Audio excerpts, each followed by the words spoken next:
नमस्कार दोस्तों, welcome to the session for today. आज मैं आप लोगों के साथ फटाफट सीरीज में रिट्स को डिस्कस करूंगा बहुत जल्दी, बिकॉज ये भी एक ऐसा टॉपिक है जो बार बार यूपीएससी सीडीएस में, एनडीए में, सीएफएफ में डालता है। Article 32 which talks about the writs which are available. अगर आपका कोई भी फंडामेंटल राइट ब्रीच होता है तो you have a right to go to supreme court directly. और ये रिट सिर्फ सुप्रीम कोर्ट के पास नहीं, इवन हाई कोर्ट के पास भी है पावर ऑफ रिट जुरिस्डिक्शन। और वो है आर्टिकल 226 के तहत। राइट, रादर कहा भी जाता है कि हाई कोर्ट की जो जुरिस्डिक्शन है much more wider than supreme court. उसका कारण है, सुप्रीम कोर्ट में तो आप सिर्फ फंडामेंटल राइट्स के केस में जा सकते हो, but in case of your legal rights plus fundamental rights you have a right to go to high court. But it's not a matter of fundamental right, but it's a matter of fundamental right. ये article 226 है, ये article 32 है। अब जरा rates के बारे में discuss कर ले, जहां से क्वेश्चन आते हैं।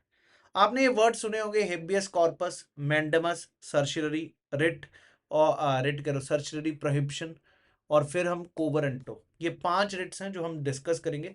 रिट बेसिकली मतलब क्या है? इट्स अ कमांड और order of the court, right, given and written under it seal. That is the meaning first of all about the writ. मैंने आपको बताया सुप्रीम कोर्ट और हाई कोर्ट दोनों इशू कर सकते हैं writs for enforcement of fundamental right. Supreme court can issue, और ये 5 writs, habeas corpus, mandamus, prohibition and quo warranto. Article 359 ये भी याद रखना, provides the right to move supreme court can be suspended during national emergency. Clear है जी? आपका 359 के तहत आप सुप्रीम कोर्ट जा नहीं सकते, ये भी वहां पे राइट है। अब जरा बात करते हैं, jurisdiction of supreme court is original but not exclusive, क्योंकि ये ऑलरेडी जो एक्सक्लूसिव क्यों नहीं, क्योंकि हाई कोर्ट भी आप जा सकते हो इसलिए। पहले जरा इनके मीनिंग समझाऊंगा, फिर बहुत अच्छे से इनको समझाऊंगा। Habeas corpus means to have a body. First of all understand, to have a body is the meaning of habeas corpus. If I talk about the mandamus, mandamus means we command. Prohibition is to prohibit, to stop or to forbid. सर्टिनरी का मतलब होता है to certify, to certify, किसी को रोकना।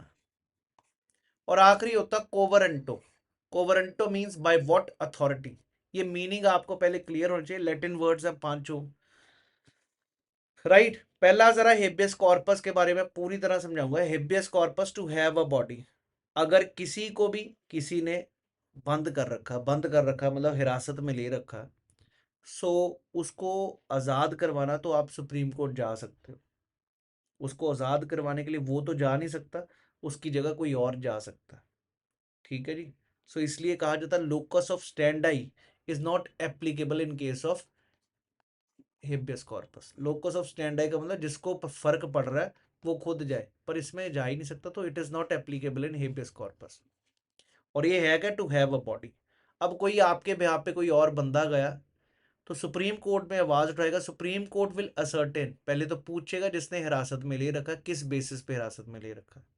एक और चीज, हेबियस कॉर्पस सिर्फ प्राइवेट बॉडी नहीं, पब्लिक और प्राइवेट दोनों के अगेंस्ट इशू हो सकती है। रादर यही एक ऐसी बॉडी है जो पब्लिक प्राइवेट जो रिट है, जो दोनों के अगेंस्ट इशू हो सकती है।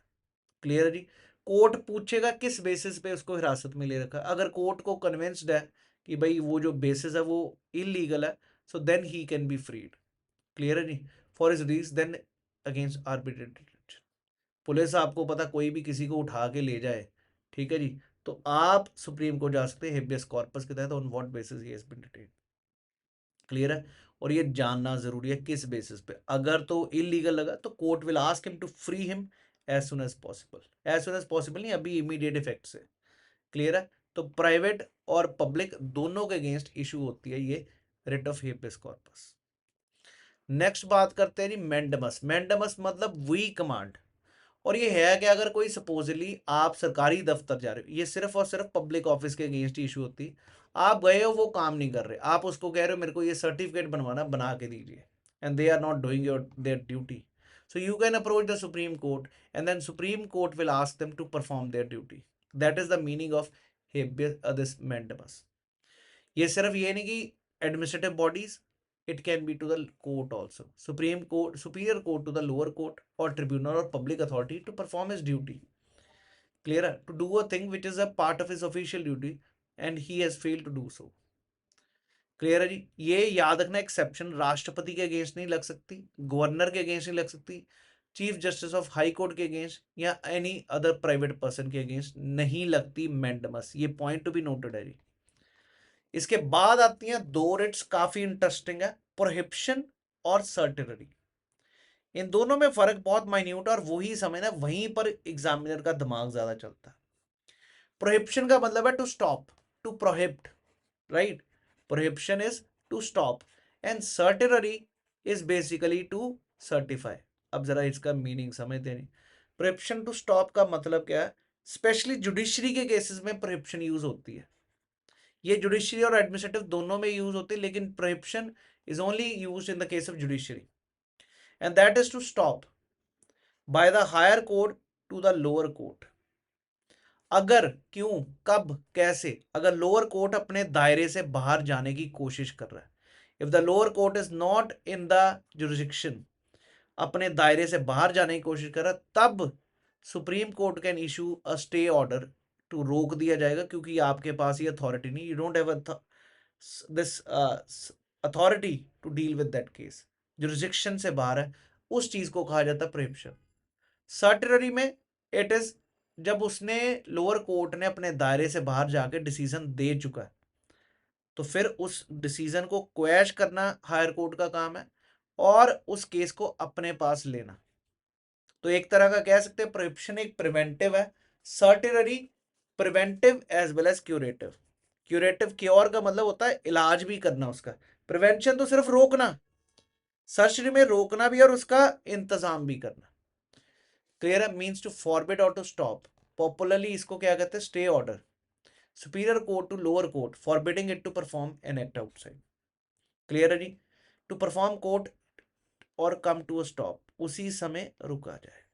इस टू इंफीरियर कोर्ट्स को या क्वाजी जुडिशियल बॉडीज को रहना अपने दायरे में रहे, limit their jurisdiction, not against a public officer, not vested with judicial और क्वाजी जुडिशियल पावर्स। याद रखिएगा जी।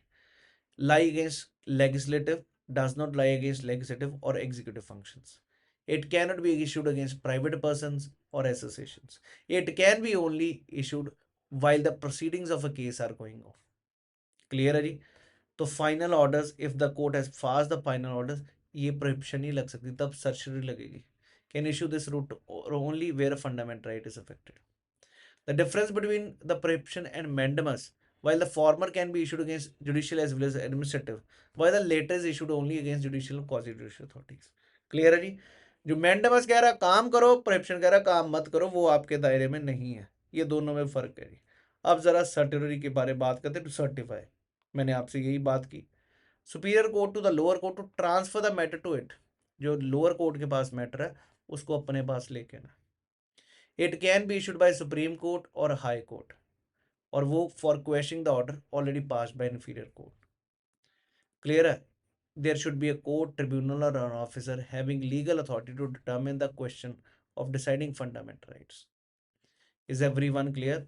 सर्टिलरी कह रहा है एक कोर्ट होना चाहिए, ट्रिब्यूनल होना चाहिए जिसके पास लीगल अथॉरिटी हो to determine the question of deciding fundamental rights. दूसरा, must have passed an order without in excess of the jurisdiction, and then order can also be against the principle of natural justice. इन cases में issue हो सकता है। और मैंने आपको बताया prohibition is available in case the proceedings before court ने अभी किया हो, ये क्या after the order has been pass, तो फर्क समझ आता है। Is available at early stage, it is at the latter stage to control an inferior court which exceeds its jurisdiction. Is everyone clear? मैंने आपको बहुत तरीके से ये चीज समझा दी। अब जरा आखिरी की बात करते हैं, quo warranto. Quo warranto which means by what authority. अगर, ये भी समझना बहुत जरूरी है, कोवरेंटो क्या है। आपने ऊपर समझा हेबियस कॉर्पस, मैंडेमस, सर्जरी और फिर हमने प्रोहिबिशन। कोवरेंटो का मतलब बाय व्हाट अथॉरिटी। कोई बंदा एक पोजीशन पे, पब्लिक ऑफिस पे, ऐसी हायर अथॉरिटी पे बैठा है to which he is not entitle, उसके पास वो रिक्वायर्ड डिग्रीज नहीं है, रिक्वायर्ड कंडीशंस ही नहीं है, एज ब्रैकेट नहीं है, कुछ भी ऐसा कुछ नहीं है जो जरूरी है, मैंडेटरी है, जो मिनिमम क्वालिफिकेशंस है। सो तब उसके अगेंस्ट कोई जा सकता कोर्ट में, and court will ascertain by what authority you are holding that position.